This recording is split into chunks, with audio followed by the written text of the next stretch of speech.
नमस्कार मित्रों, ज्ञानकुंज चैनल पर आपका स्वागत है।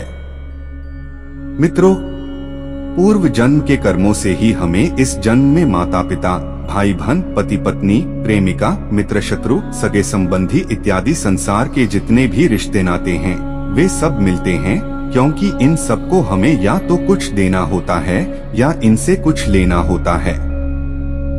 वैसे ही संतान के रूप में हमारा कोई पूर्व जन्म का संबंधी ही आकर जन्म लेता है, जिसे कि शास्त्रों में 4 प्रकार का बताया गया है। 1. ऋणानुबंध। पूर्व जन्म का कोई ऐसा जीव जिससे आपने ऋण लिया हो या उसका किसी भी प्रकार से धन नष्ट किया हो, वह आपके घर में संतान बनकर जन्म लेगा और आपका धन बीमारी या व्यर्थ के कार्यों में तब तक नष्ट करेगा जब तक कि उसका हिसाब पूरा न हो जाए। 2. शत्रु पुत्र। पूर्व जन्म का कोई दुश्मन आपसे बदला लेने के लिए आपके घर में संतान बनकर आएगा और बड़ा होने पर माता पिता से मारपीट, झगड़ा या उन्हें सारी जिंदगी किसी भी प्रकार से सताता ही रहेगा। हमेशा कड़वा बोलकर उनकी बेइज्जती करेगा, वह उन्हें दुखी रखकर खुश होगा। 3. उदासीन पुत्र। इस प्रकार की संतान न तो माता पिता की सेवा करती है और न ही कोई सुख देती है और उनको उनके हाल पर मरने के लिए छोड़ देती है। विवाह होने पर यह माता पिता से अलग हो जाती है। 4. सेवक पुत्र। पूर्व जन्म में यदि आपने किसी की खूब सेवा की है तो वह अपनी की हुई सेवा का ऋण उतारने के लिए आपकी सेवा करने के लिए पुत्र बनकर आता है। मित्रों, जो बोया है वही तो काटोगे। अपने माँ बाप की सेवा की है तो ही आपकी औलाद बुढ़ापे में आपकी सेवा करेगी, वरना कोई पानी पिलाने वाला भी पास में न होगा। आप यह न समझें कि ये सब बातें केवल मनुष्य पर ही लागू होती हैं।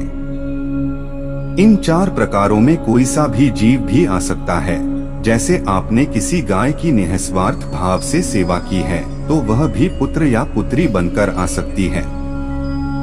यदि आपने गाय को स्वार्थवश पालकर उसके दूध देना बंद करने के पश्चात उसे घर से निकाल दिया हो तो वह ऋणानुबंध पुत्र या पुत्री बनकर जन्म लेगी।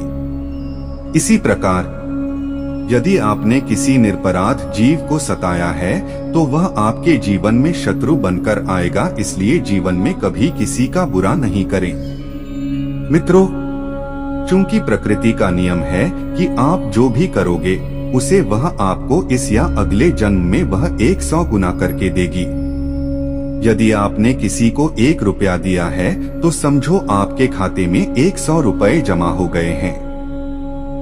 यदि आपने किसी का 1 रुपया छीना है तो समझो आपकी जमा राशि से 100 रुपए निकल गए। जरा सोचो कि आप कौन सा धन साथ लेकर आए थे और कितना साथ लेकर जाओगे। जो चले गए वे कितना सोना चांदी साथ ले गए। मरने पर जो सोना चांदी धन दौलत बैंक में पड़ा रह गया, समझो वह व्यर्थ ही कमाया। मित्रों, पुत्र सपूतों का धन संचय, पुत्र कपूतों का धन संचय, अर्थात औलाद अगर अच्छी और लायक है तो उसके लिए कुछ भी छोड़कर जाने की जरूरत नहीं, खुद ही खाक मालेगा।